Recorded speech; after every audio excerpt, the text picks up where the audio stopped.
Hello and welcome to the Credit Compass, your guide to navigating European credit markets. Each week we unpack key developments in credit, explore the macroeconomic trends shaping the landscape, and dive into the strategies that matter most for investors across Europe and the UK. Whether you're a fixed income veteran or just finding your footing, our aim is to make the complex world of credit more transparent and actionable. This week we're focusing on a shift in sentiment across the continent. Business and consumer confidence indicators are starting to improve.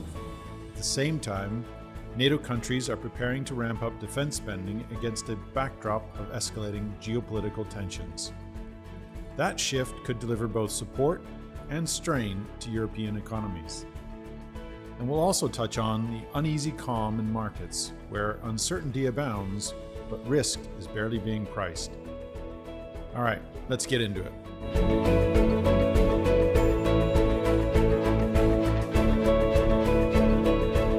Now, we've seen a growing number of business surveys across Europe pointing to a turnaround in sentiment.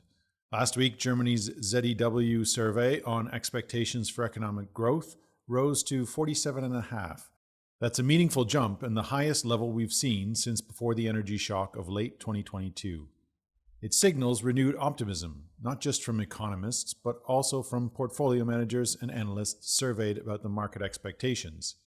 That's important because it tends to correlate with increased capital deployment.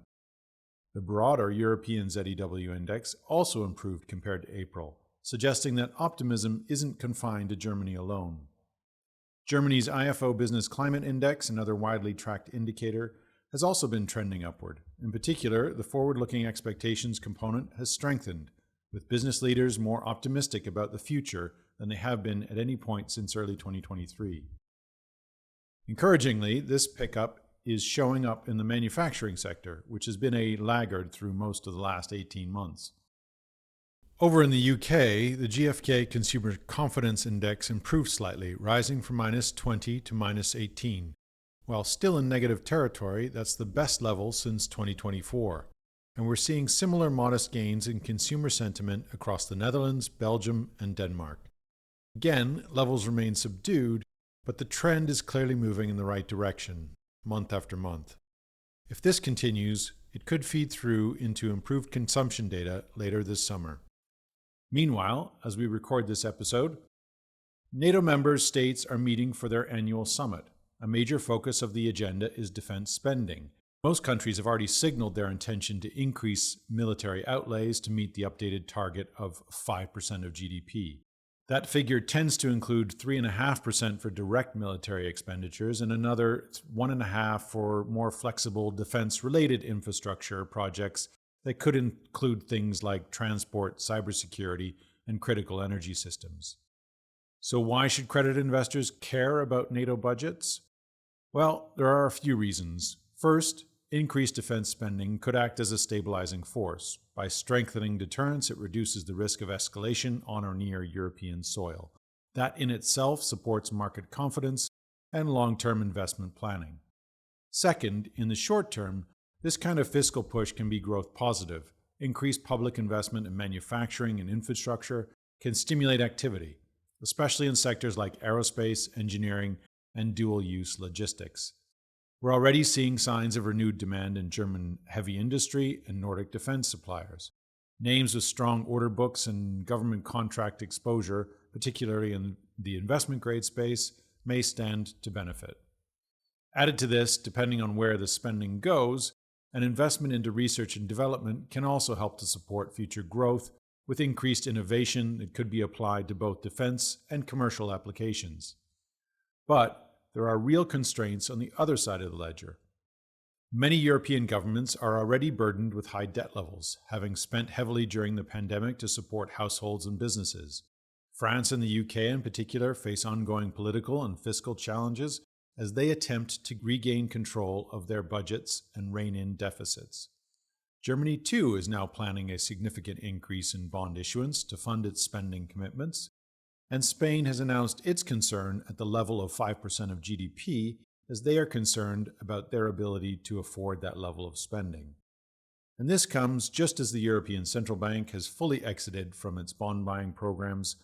In other words, investors, not the ECB, will now have to absorb a growing supply of sovereign paper. That raises key questions. How much can governments borrow before spreads widen meaningfully? What is the threshold where the market begins to price in fiscal stress? We will have to wait and see where the answers lie there. So where does that leave us? In short, we're entering a period of rising geopolitical risk, fiscal expansion, and with the recent monetary withdrawal. And yet, markets remain unusually calm. Spreads have stayed range-bound, similar to levels throughout 2024. Yield curves have returned to actually be curves as opposed to relatively flat. Investors don't appear to be demanding much of an uncertainty premium. But make no mistake, there's plenty of uncertainty out there. For one, trade tensions are building. The deadline for implementing new tariffs is fast approaching on July 9th, and yet very little has been formally agreed. The U.S. administration remains distracted by broader geopolitical concerns, and that increases the risk of last-minute decisions or policy missteps. A surprise move on tariffs, particularly in auto components or critical raw materials, could ripple quickly through European supply chains. Then there's the Middle East. We've seen escalating tensions, tentative ceasefires, and renewed hostilities, all of which have affected global oil prices. Brent crude has been climbing steadily since May, largely due to shipping disruptions in the Red Sea and concerns around the Strait of Hormuz. While a full closure of these critical routes remains unlikely, the risk alone has been enough to drive up costs, as shippers reroute to avoid conflict zones. These price rises come even as the supply-demand balance is actually currently in a surplus as production remains elevated.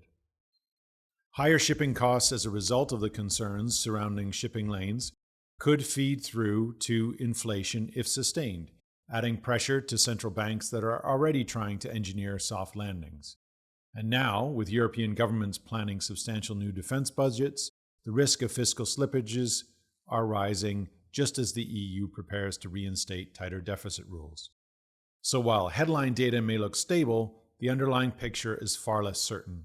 In our view, this is a moment to stay selective, stay hedged, and stay humble.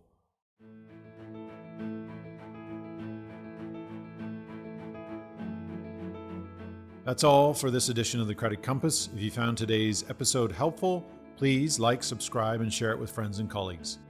Got a question or a topic you'd like us to cover? Well, get in touch. We'd love to hear from you. And for more in-depth financial research and credit ratings, please visit us at kbra.com. Until next time, stay curious, stay informed, and stay resilient.